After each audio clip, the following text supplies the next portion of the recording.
በኢትዮጵያ የሳተላይት ቴሌቪዥን ታሪክ ውስጥ ቀዳሚና ተጽዕኖ ፈጣሪ ከሆኑ የግል ሚዲያዎች አንዱ የሆነው የኢቢኤስ ቲቪ መስራችና ዋና ስራ አስፈጻሚ የሆኑት አቶ አማን ፍስሐ ጽዮን እንግዲህ ባደረባቸው ህመም በሕክምና ሲረዱ ቆይተው የካቲት 4 ቀን 2018 ዓ.ም ከዚህ ዓለም መለየታቸው ይታወቃል።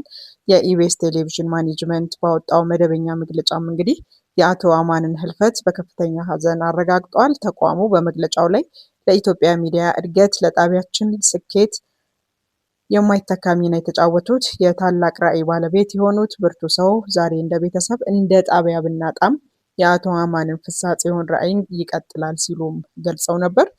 አቶ አማን ፍስሐ ጽዮን በኢትዮጵያ የሚዲያ ኢንዱስትሪ ውስጥ ዘመናዊና አዝናኝ የሆኑ የቴሌቪዥን ፕሮግራሞችን በማስተዋወቅ ረገድ ግንባር ቀደም ተጠቃሽ ናቸው።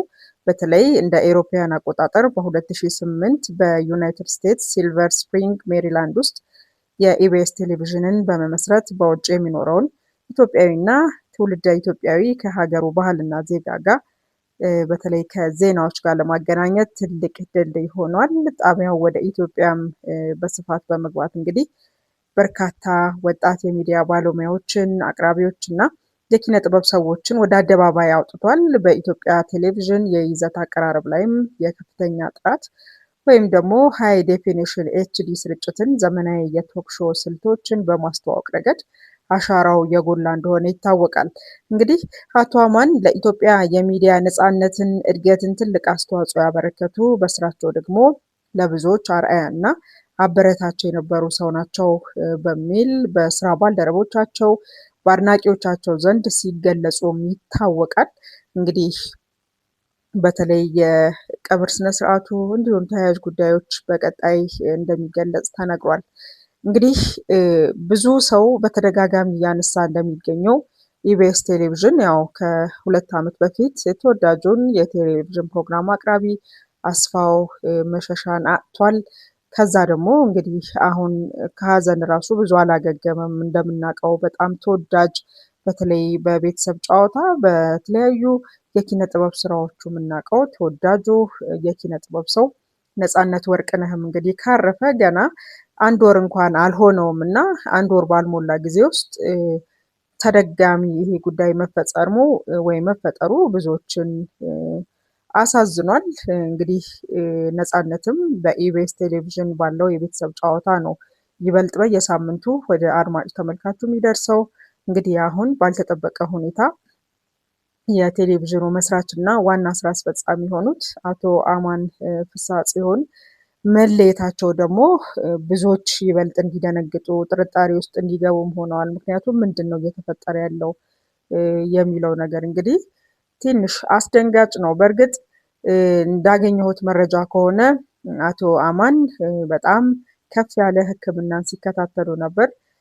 በተለይ ባለቤታቸው ወይዘሮ ማክዳ አሰፋም የተለያዩ ሕክምናዎች እንዲያደርጉ በሀገር ውስጥ ብሎም ደግሞ በተለያዩ ሀገራት በተለይ በአሜሪካ ጭምር ሕክምናቸውን ሲከታተሉ እንደነበር ተገልጿል። ለዚህም ከጎናቸው የነበረችው ውድ ባለቤቱ ወይዘሮ ማክዳ አሰፋ ናት። እንደሚታወቀው እንግዲህ ኢቢኤስ የሰራ በኢቢኤስ ያለፈ ሁሉ ወይዘሮ ማክዳን በደንብ ያውቃታል።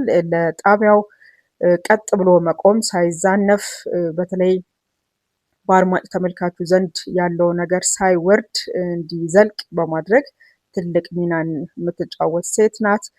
ምንም እንኳን አቶ አማን በዋነኝነት የጣቢያው ስራ አስፈጻሚ ቢሆኑም ከጀርባ ሆና ግን ብዙ ስራዎችን የምትሰራ ናት። በተለይ ወደ ሚዲያ ብዙም ራሷን ኤክስፖዝ አታረግም አታሳይም እና ምን አይነት መልክ አላት ማናት የሚለው ነገር ትንሽ አወዛጋቢ ነበር። እንደውም በአንድ ወቅት በጣም ሲቀለድ ነበረ።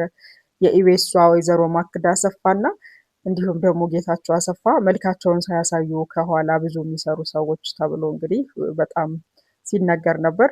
እንደውም በአንድ ወቅት ባለቤቷ አቶ አማን ፍስሐ ጽዮን ወይዘሮ ማክዳን ለማመስገን በአንድ የተዘጋጀ ፕሮግራም ላይ ስሟን ሲጠራ ብዙ ሰው በተለይ በስክሪን አይቷት የማያውቅ ሰው በዛ አጋጣሚ ነበር መልኳም የታወቀው እና ኢቢኤስን ያህል ነገር ባለቤት ሆና እየሰራች ግን መልኳን አታሳይም ነበር። ከጀርባ ግን ፈላጭ ቆራጭ እንደሚባለው እንደውም ከአቶ አማን በበለጠ ነገሮች ላይ የመወሰን ሰራተኞችን የመቅጠር የማባረር እና የተለያዩ ስራዎችን ትሰራለች። ያ ብቻ ሳይሆን ያው ኢቢኤስ ከምንም በላይ የማይካደው በኢትዮጵያ የሚዲያ ኢንዱስትሪ ውስጥ ለዘመናት ወይም ለ15 ዓመታት ዝናውን እንደጠበቀ ከጊዜ ወደ ጊዜ ከፍ እንዳለ ቁጥር አንድ ሆኖ ነው የዘለቀው እና የዚህም ትልቁ ውጤት የወይዘሮ ማክዳ ነው።